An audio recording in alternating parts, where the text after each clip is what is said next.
Hi there, and welcome back to the Company Road podcast. So, sometimes in this show, we look to establish practices and practitioners within business to help you get ahead and to make a positive impact within your organizations. And sometimes we also bring in outside perspectives on the world of work to really stretch our thinking even further. And that's why we've looked at more abstract and creative points of view that you'll have seen and heard in other episodes as well. So, then there are other chats that see us looking more into the future for what is to come. And that's so that we as entrepreneurs or designers or whatever we're doing or whatever we identify as can prepare for what's to come in some way. So in today's chat, we're going to turn our attention to the future a little bit, but also the present, because this is a very big theme as we peer into the mind of one of Australia's leading futurists.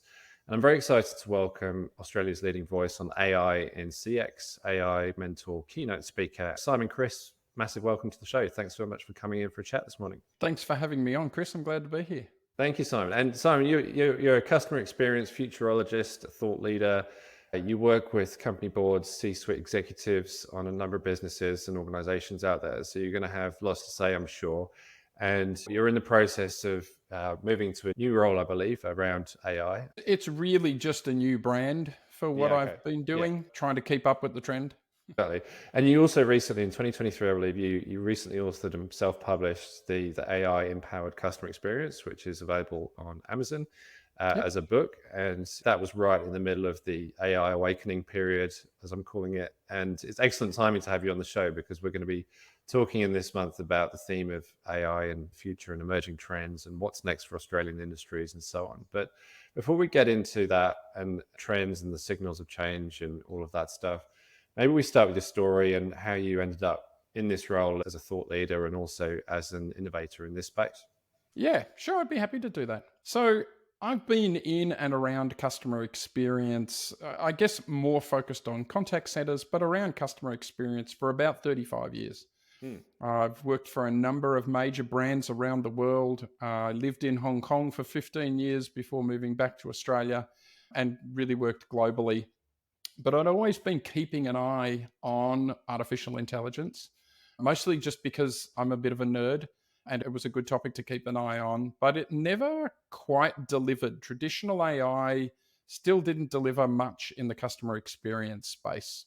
Mhm. But with the advent of generative AI, and I started seeing this about 2.5 years ago, things started to change. Things started to become more malleable, more usable, more use cases were being enabled. And then, of course, once OpenAI kind of democratized generative AI and made it available to the world, I thought it was just the time to truly lean in and just work exclusively in this field. And so that's what I do. Yeah. Okay. And what's been your experience? And tell us about some of the challenges or the hard parts that you've come across along your journey so far. Yeah, no, well, there's a lot of lessons to be learned over 35 years. But Mm. in the AI space in particular, the biggest lesson is that AI is a little bit like fine wine in that everybody knows the name, everybody thinks it looks great, but most people still really don't understand it. Mm. So I get a lot of executives that are saying, oh, artificial intelligence, yes, but they don't understand what that means, Mm. like truly understand what that means. Mm. So a lot of my work is around educating executives.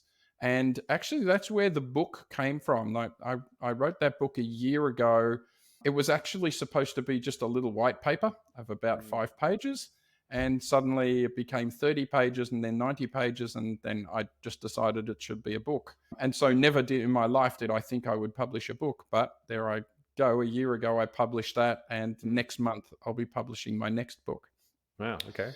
So it's an interesting ride. Yeah. But yeah, the big lesson is just how little people still truly understand about AI and how it works and how they might leverage it. And in terms of leveraging it, tell us through, I guess, some of the, I mean, you talked a little bit there about the situation that you walk into when leaders think it's a good idea, but they're wondering what they can do with it.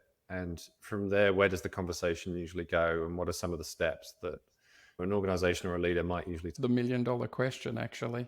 It's funny because everybody's thoughts immediately go to exploitation. So, how can we exploit this technology to be stronger, faster, more efficient, cheaper, all of those lovely words, Mm. before they start thinking about exploration. So, how can we explore new boundaries with this? How could we create new products? How could we pivot our business? Things like that. And that's set against a backdrop of two things. One, something I call FOMF, which is a fear of moving forward because AI is big and scary and complicated, and I don't know about it. So I'm going to wait for the dust to settle. That's one of my favorite rules or lines that I hear. The other backdrop that it's set against is that Australian businesses tend to have a very low tolerance for failure. And when you're playing with a new tech and such a transformational tech, you have to make it okay to have some failure, some minor failure.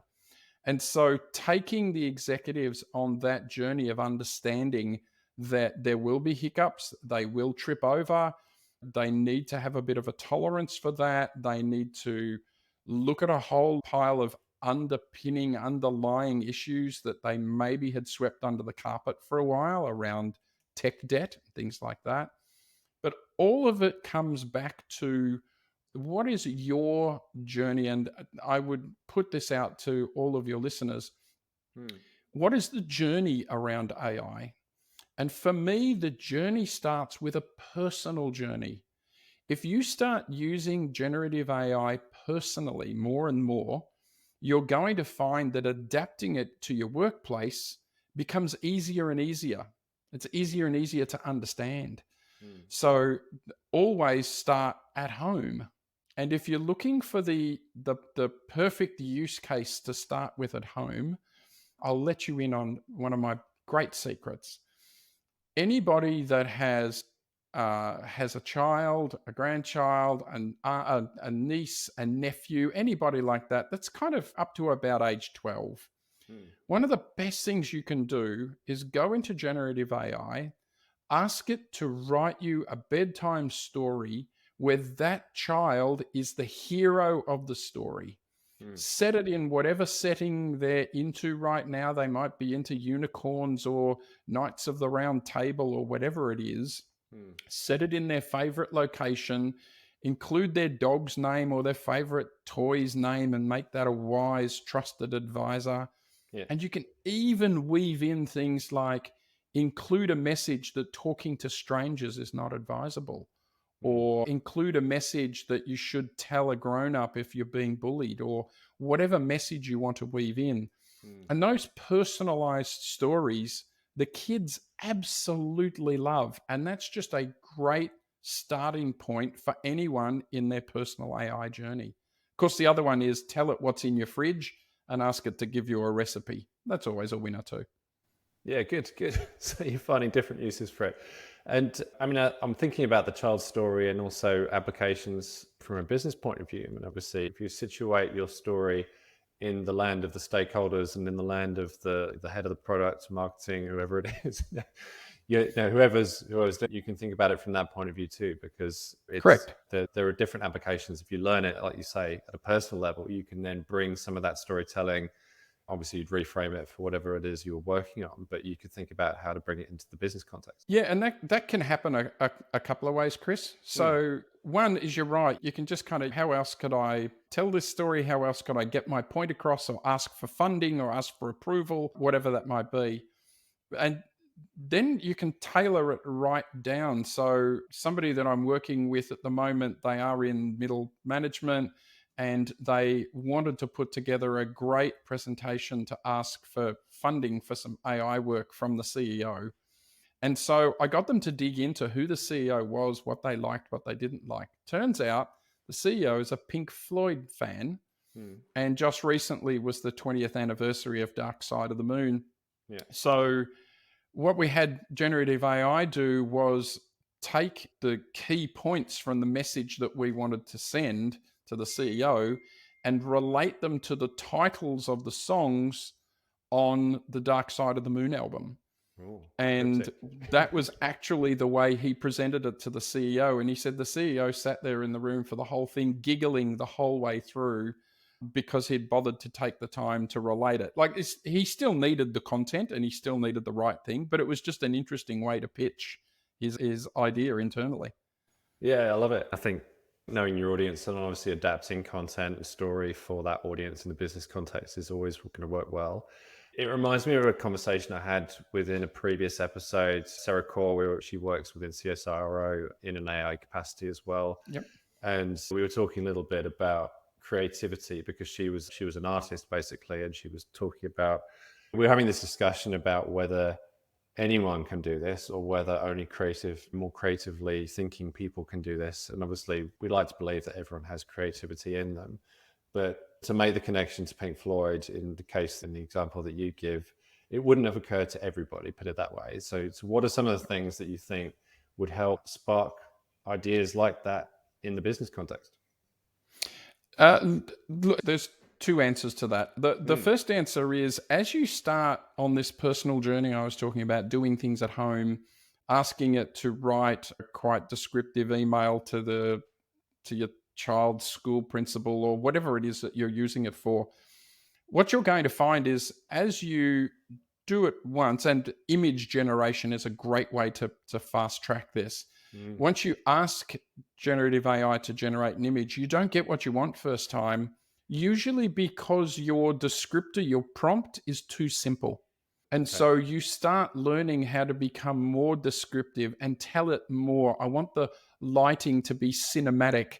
I want the backdrop to be dramatic. I want there to be fog on the lake, or whatever it is. You start becoming more and more descriptive in your prompts. And therefore, you get better responses from generative AI. Hmm. And so you definitely learn then to take that forward into the work situation. So instead of just saying, write me a 2-paragraph introduction to this report, you may start to get into, write me an introduction that doesn't use superfluous words and has this type of feel to it, or is going to generate a feeling of euphoria in the reading audience, or whatever it is that you're trying to do. Hmm. And I would encourage people to write a prompt and get a response, and then try rewriting it and try adjusting it again and adjusting it again. So that's part of the answer. Hmm. The other half of the answer is looking at the use cases that AI might have within your business.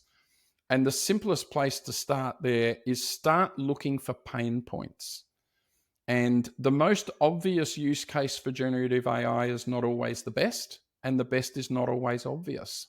Hmm. Sometimes things that sit in the long tail, and what I mean by long tail is that 20% of the business that actually is quite clunky. So if you imagine someone like Kmart, Hmm. have Bunnings, have major contracts that they negotiate with suppliers, and they have account managers and all that type of stuff.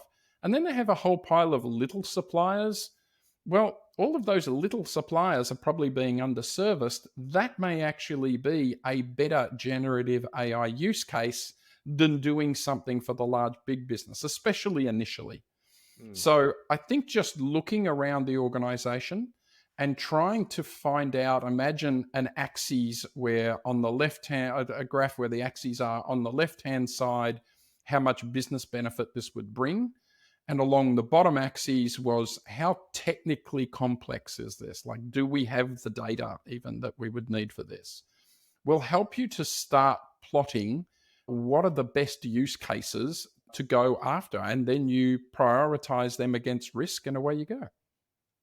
Yeah, I want to bring together a few things that you said there. So obviously you can get from a 2 out of 10 to a 10 out of 10 response if you're a bit more accurate and a bit more savvy with the prompting. And I think Yep. like most people know now, the more that you work with the prompts, obviously, the more you can customize those to achieve the outcomes that you want, and faster, probably. I mean, it's fast enough already. The fact that you have to iterate on it 3 times is still going to be faster than you having to spend weeks doing it in some That's right. cases.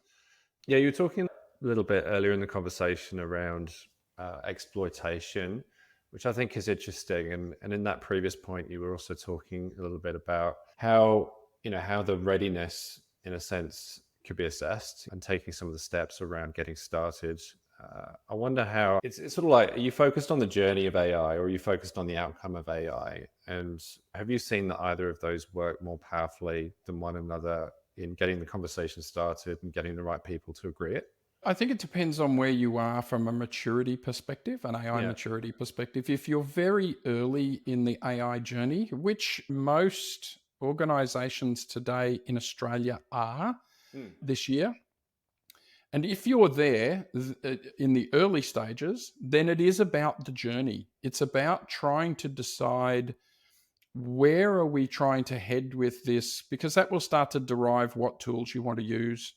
Do we want to take a journey that says we want to look at general use cases across the business? Mm. And thus that might lead you more towards a Microsoft Copilot or something of that ilk. Or is your journey going to be one of picking off very specific pain point tasks within the organization that might each require a more nuanced AI solution in order to do that? So it's a little bit like the difference between being a GP and trying to assess anything in the human body versus being a specialist with ear, nose, and throat, or a specialist with cancer, or a specialist with whatever. Mm. So early on, it's about the journey. Once you kind of decide and you start embarking on that journey, then it's about deliverables. It's about getting things into people's hands that actually work, that they can use, and you will win the audience over very quickly that way. I want to emphasize that I often say that generative AI is a little bit like teenage romance. Everybody's talking about it. Everybody thinks everybody else is doing it. The reality is not many are doing it, and those that are doing it are probably doing it wrong or without protection. So it's not like you've missed the boat on this. So it's okay to be just starting your generative AI journey or your AI journey at all. Mm. You'll struggle to win the audience. Like I said, if you have things that go through 4 or 5 bits of failure very publicly, the organization will kind of step back. So you want to manage how that happens. Yeah, yeah. No, I think so. I mean, I'm interested as you're talking because we always make it sound very quick as something you try out in a matter of minutes or whatever. But I think that the context of that query, in whichever way the AI is set up, and obviously you can introduce it at different stages and for different purposes in a project or in rolling out some of those initiatives. But I think you've got to think about, in a sense, what it's doing where, and be quite deliberate about that. So Mhm. from a design point of view, you might be using it differently from in the research stage if you're doing discovery, or from an ideation point of view if you're starting to use it to generate ideas and prototypes and other things, then that's a different application, obviously. So Yep. I'm just thinking that you can use it, but actually having a base level understanding. If we step back and think about customer experience, for example, you need to know about the broader system for how work is done and the role in which AI is probably going to play in each of those different stages a little Yep. bit. So how are you seeing that working? I want to hit some low hanging, really simple, quick, easy fruit. And I want it to be a learning journey before we embark on bigger things. Hmm. That's definitely there, right? So people personally, as you say, could use it to ideate. They could use it to better wordsmith things that they're doing. They're very simple use cases that actually don't even require any data other than the parametric data that lives in whatever large language model you're using. Hmm. The next low hanging one is where there is really often accessed but unstructured data in your organization. This is stuff that's living in PDFs, particularly, but it might be in SharePoint or Confluence or something like that. So, Yeah, or a Miro, great last 4 candidate, years. Yeah. yeah, a great candidate there would be all of your HR policies, Yeah. right? Internal HR policy. It's not HR data. It's not people's names and their leave balance and their home address, because that's a much higher risk. But just people trying to understand, how do I do this or this? How do I apply for leave? What do I do if I think I need to be a whistleblower? What do I need to, whatever it is? And so you can get those PDFs together and front end them with a generative AI interface, which makes it a whole lot easier.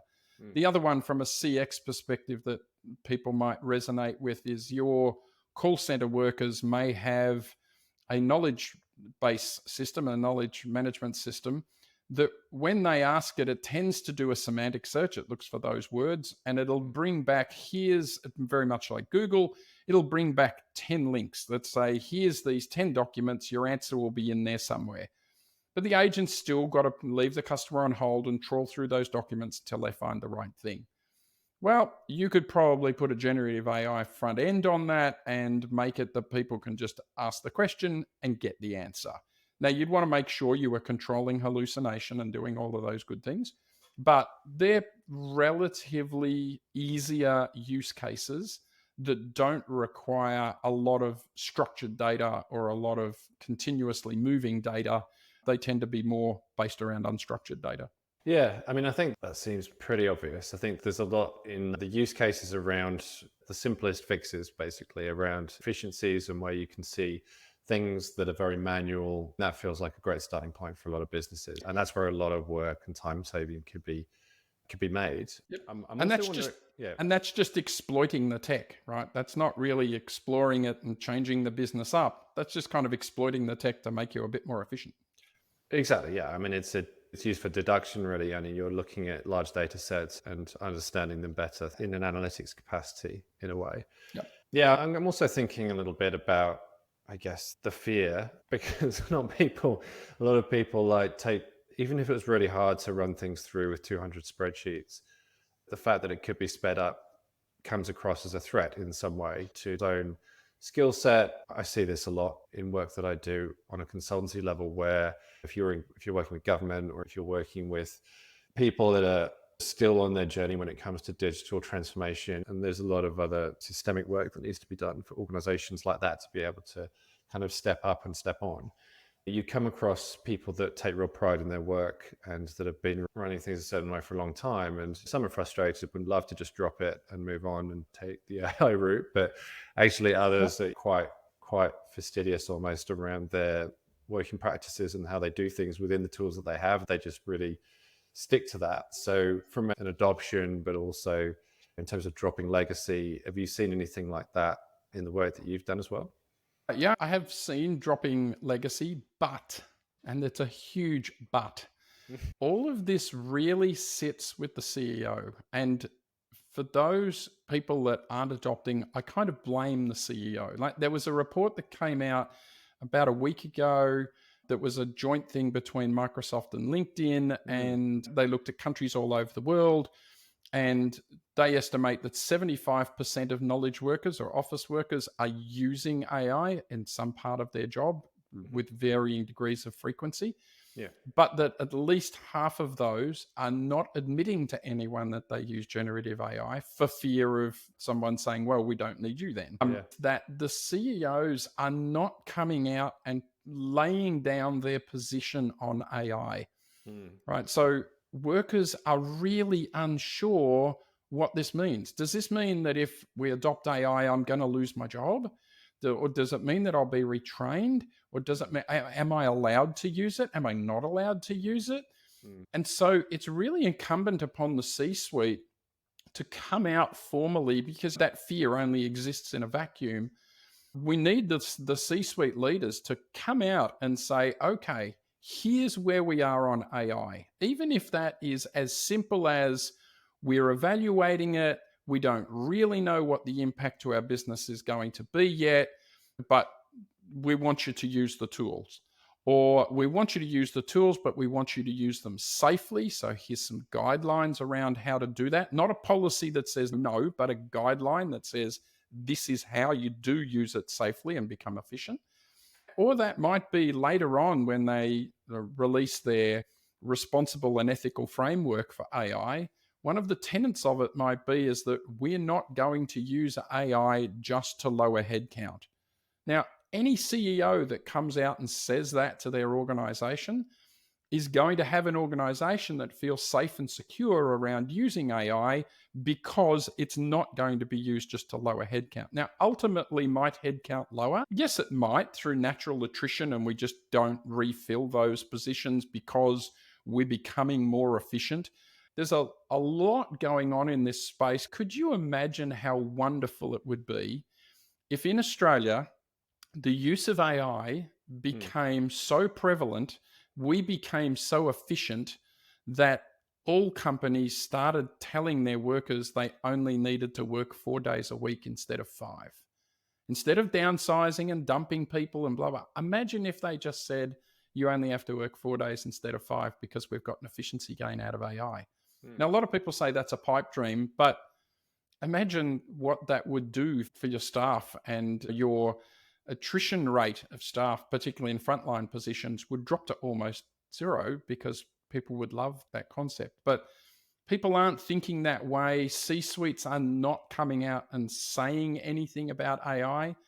But in those organizations where they are starting to actively talk about it, we're finding adoption is much better. We're finding efficiency gains are just bubbling up from people within the organization saying, hey, here's another use case. Do you have a story maybe from a client that you've worked with or an organization that talks to maybe some unexpected success from that point of view in terms of its adoption, either from the point of view of the leadership having communicated it well, or from the organization just adopting it well in some way?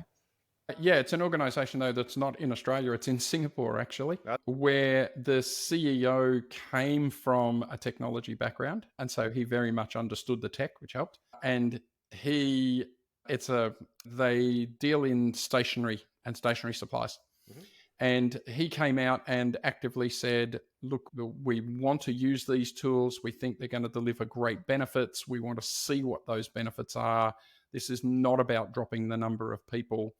And in actual fact, what they've wound up doing is winning more business because their salespeople are freed up to do sales work.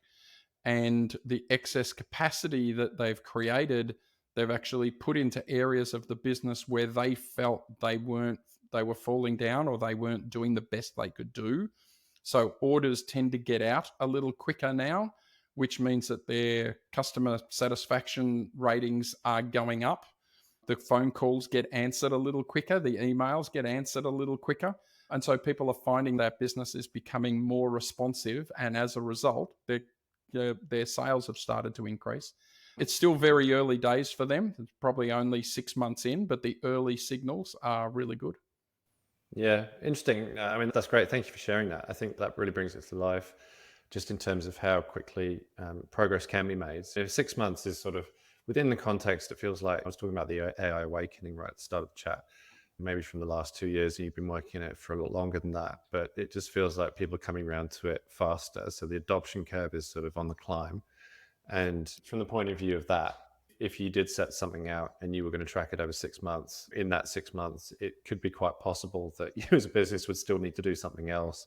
And it feels like the rate of change is definitely getting faster. And I think part of to what you're saying about the CEO almost setting expectations, I think part of the barrier there has been around the way in which policies and governance is set up from an organizational point of view. If you think back to the launch of social media or other similar things, where there needs to be some guidance and it all has to Mm. be kind of ticked off and agreed by the lawyers and so on. It feels harder to do in the case of Yep. AI because it's like, I don't know what I'm agreed to because it's so limitless, really. Yeah. So I Yeah. think And the risk adverse lawyers jump straight on that. And from a guidance point of view, are there simpler ways for CEOs to give that level of guidance without it turning into a 6 month policy writing exercise? yeah, I think so. I think people, I believe in humans. I really do. And Hmm. I think people want to come to work. They want to do a good job, but they do have this innate requirement to feel safe and secure. So when the CEO is going out with the message, the thing they should be going out with is talking about, how do I make my people feel safe and secure Hmm. in this fast paced, ever changing world of AI, where all of the news in the media is about dumping people and people losing their jobs and blah, blah, blah. I mean, we've all seen this before, right? The internet put some people out of a job. Computers put a whole lot of people out of a job. Electricity put people out of a job. Hell, the steam engine put people out of a job. So as these things come along, this stuff is going to happen. With all these electric cars, how much longer are we going to need motor mechanics? Hmm. So it's not that it's just happening here, but it's getting a lot of traction. And I think the CEOs need to come out and put their position on that, even if their position is, we're still trying to understand the impact. but we want to experiment with it, and we want our people to be more effective and efficient where they can. So let's start down that journey, and we'll update you as we go. Yeah, let's dive into that. I mean, around the CEOs and the change, you and I both work with CEOs a lot. I think there's a lot of difference there, obviously, in how CEOs would handle this. And there's one CEO and 999 people in the company. How does the level of influence come about that results in the change that we're describing, do you believe? Yeah, look, the most important thing for me is to get the leadership educated. Just Mm, get them educated on what AI is, what it's not, what it can do, what it can't do, what's it look like for their industry. Just getting them to understand. You'd be amazed how many CEOs or C-suite people have still never opened ChatGPT or Perplexity or Hugging Face or any of those tools. They've just turned away from them completely. And that resonates also with company boards. So I work with some boards as an AI advisor, and those board members have a very different, or should have a very different set of questions that they're asking, because that's about governance rather than execution. But the C suite need to understand what this tech is going to mean for them, for their organization, for their people. And I think right now, they don't necessarily understand, and they're trying to read their way through it. They're trying to read case studies that don't really exist, because nobody's been doing this long enough to have amazing case studies. But they're trying to read case studies, and they're trying to read policy documents. And the mm, government is doing the same thing. It's trying to create policy around something that it doesn't really understand yet. AI is empirical. You can't think your way through it. You mm. have to get your hands dirty.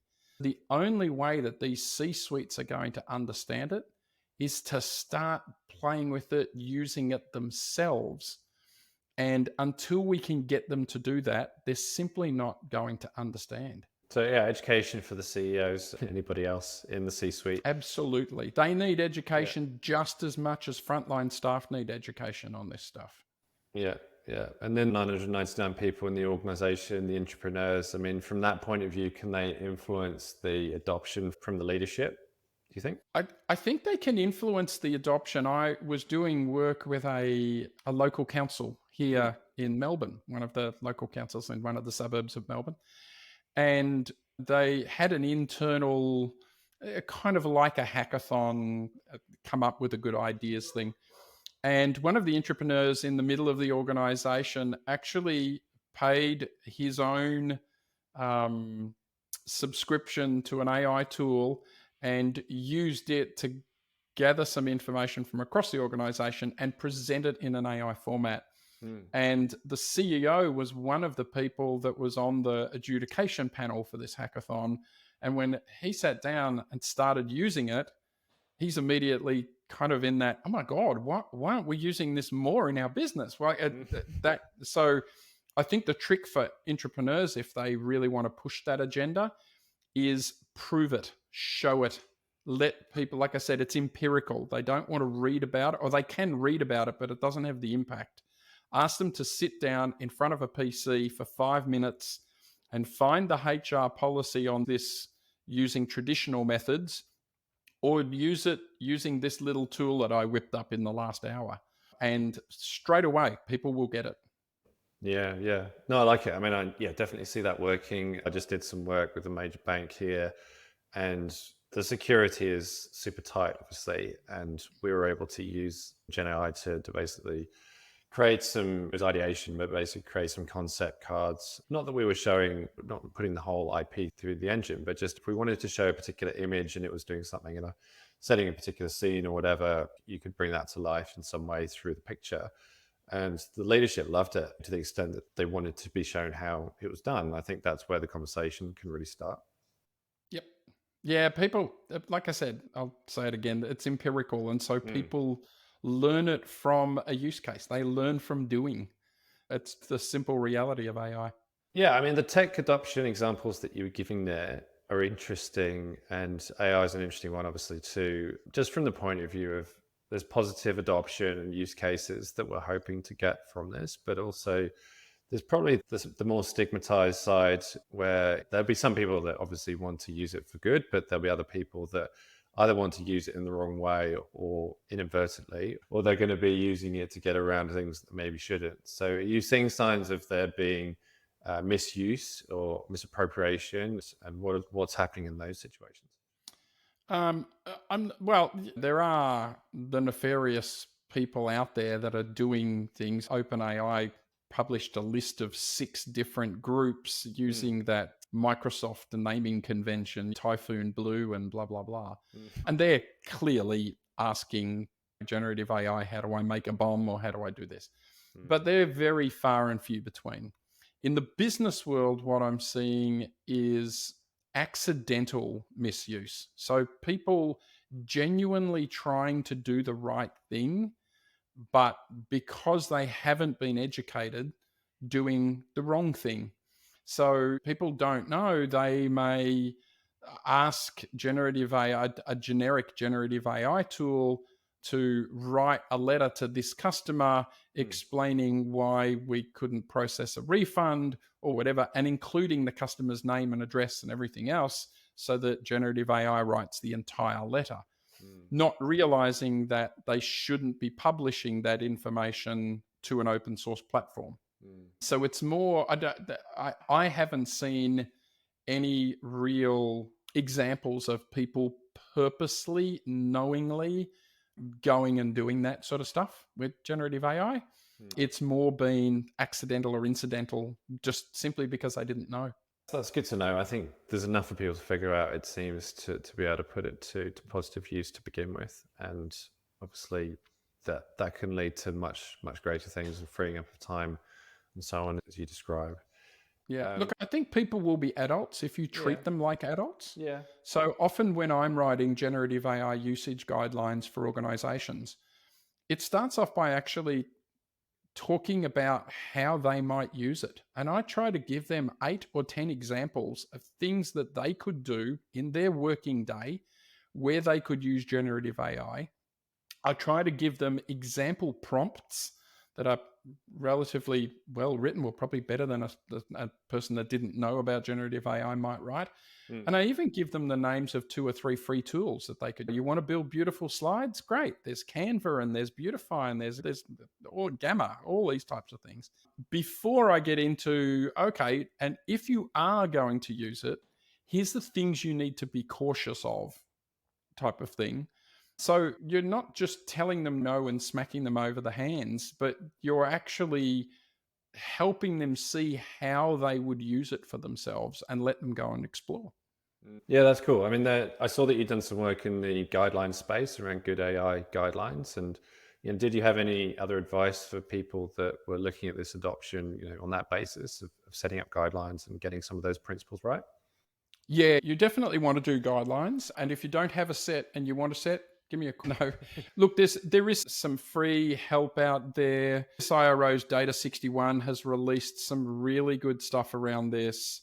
There are the 8 ethical principles or ethics principles for AI from the Mm, Australian government. That's a guideline. And granted, a lot of that is written or focused upon the companies that build AI, but it also applies to how people use AI. How does transparency in AI play out in a work environment? Things like that. So there is some good resource out there. I think Australia is probably second to none in our where we are on ethical and responsible.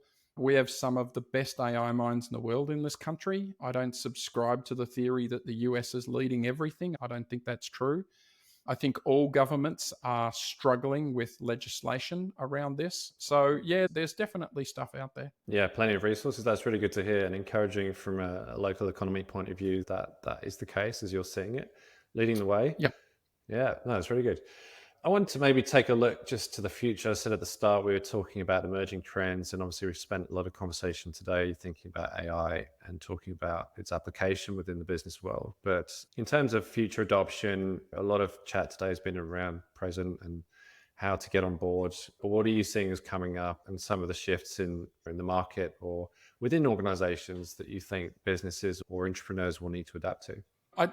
The funny thing about AI is that a lot of people say, well, it lowers the need for IQ. And Mm, to a certain degree, that might be true, but it really heightens the need for EQ, for that emotional quotient, mm, and LQ, the learning quotient.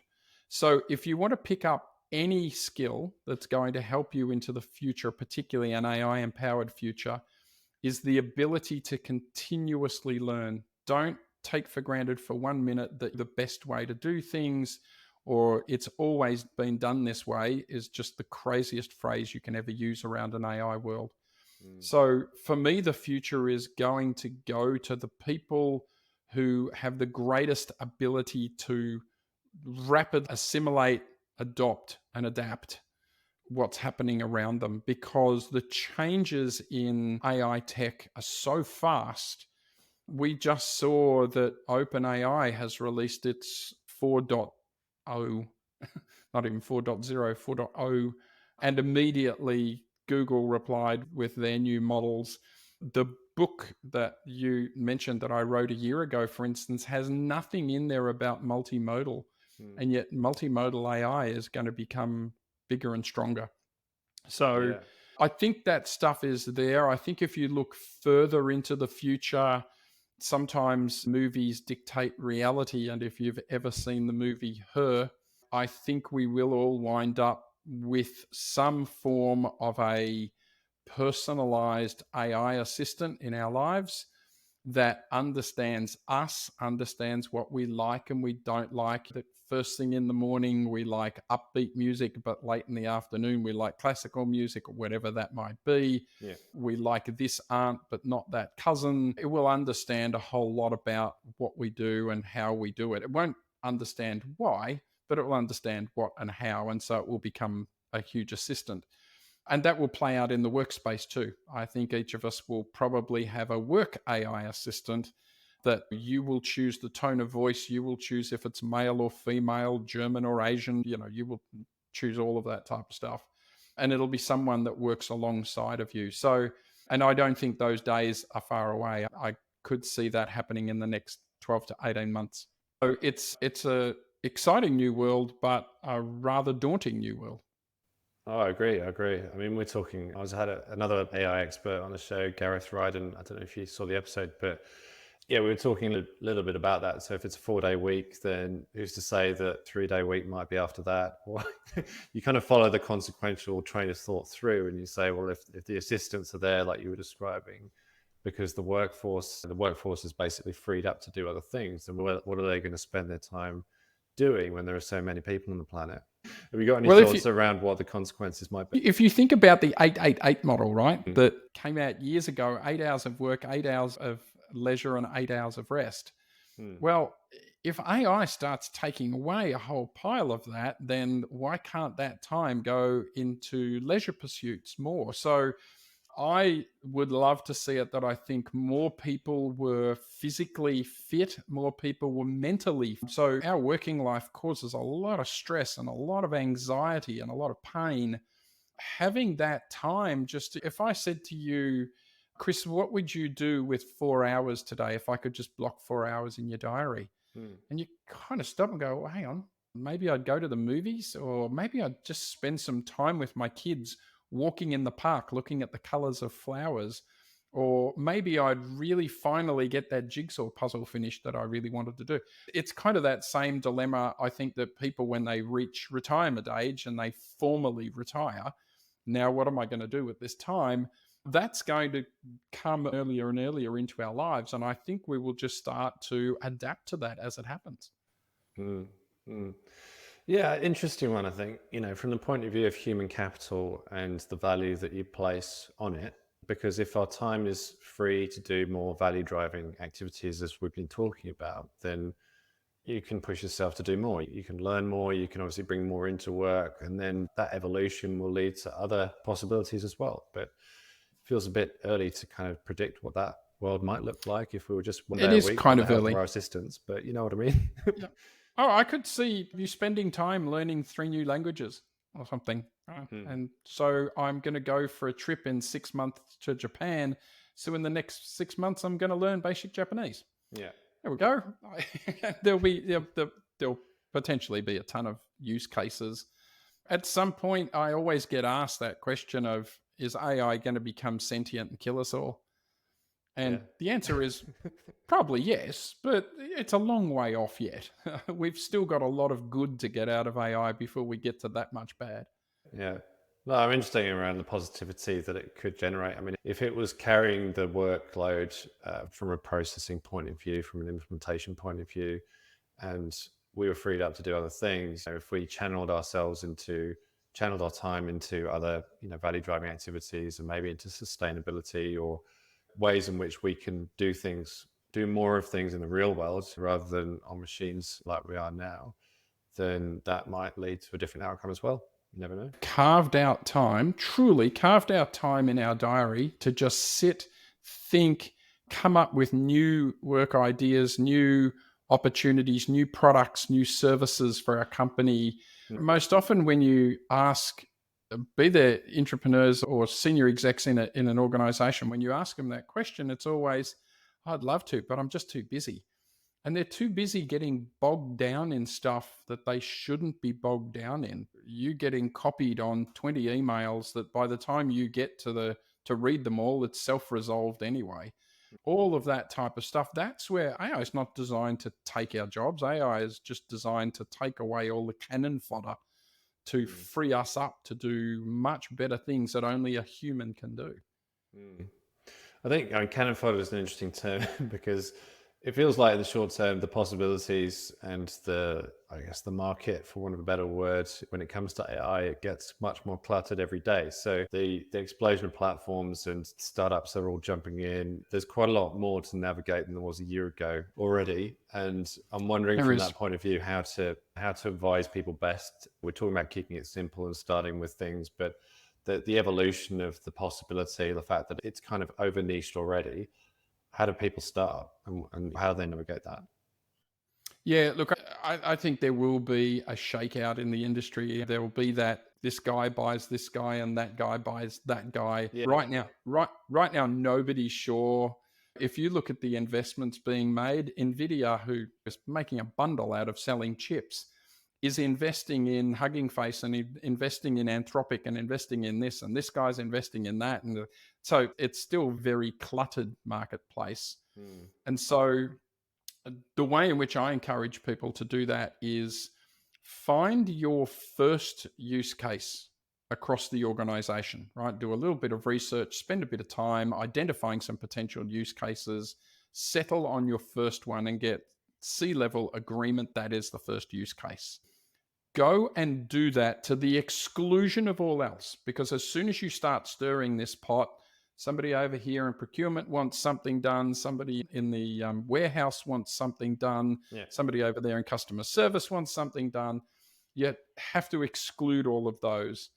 Get your first one done and delivered, even if that's with a point solution that ultimately you're probably going to throw away. Valid because the learning that you will go through in bringing that product up, spinning it up and getting it going will be invaluable, because your next drop probably won't be one AI use case. You'll probably drop 3. And then the next time you'll probably drop 7, because you get better and better at it. And once again, is it a general model that you're trying to do something with? Or is your use case to make everybody in the organization write emails better? That's a big, wide use case. Or is your use case that you want to get a summary of every phone call automatically written in a consistent style and put into the CRM system? Very specific use case. So it depends which way you're going to go as to which tool set you then go and look for.